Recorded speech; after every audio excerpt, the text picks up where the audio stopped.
Operation সিঁদুরে পাকিস্তানের 12টি plane ধ্বংস হলেও তারা বারবার দাবি করে গেছে তারা নাকি ভারতের 6টি রাফাল ধ্বংস করে দিয়েছে।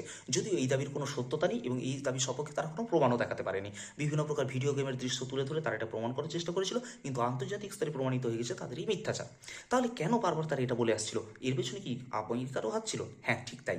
কারণ পাকিস্তানের যে যুদ্ধবিমানগুলি ধ্বংস করা হয়েছিল তার মধ্যে অধিকাংশই ছিল F-16 সিরিজ, যেগুলো আমেরিকা থেকে এসেছিল। ফলে আমেরিকা নিজের এই লজ্জা লুকোতে চেয়েছিল, তাই তারা ভারতের ঘাড়ে দোষ চাপিয়ে দিতে চেয়েছিল। আর ভারতের রাফাল হচ্ছে ফ্রেঞ্চ অরিজিনের। ফলে সামগ্রিকভাবে যদি রাফালকে নিয়ে নেগেটিভ মন্তব্য ছড়ানো হয় বা নিন্দা করা হয়, তাহলে সেটা ফ্রান্সের এই অস্ত্র বিক্রিতে বাধা সৃষ্টি করবে। অর্থাৎ ফ্রান্স আর বিভিন্ন নতুন দেশের সঙ্গে রাফালের চুক্তি করতে পারবে না।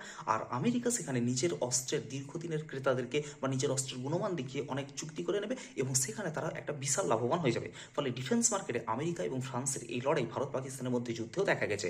তবে সম্প্রতি পাকিস্তানের এই অপপ্রচার সত্ত্বেও ফ্রান্স ইউক্রেনের সঙ্গে 100টি রাফেল বিক্রি করার ডিল করেছে। ফলে আমেরিকার চাল আর ঢোবে টেকেনি। আপনি কি বলেন?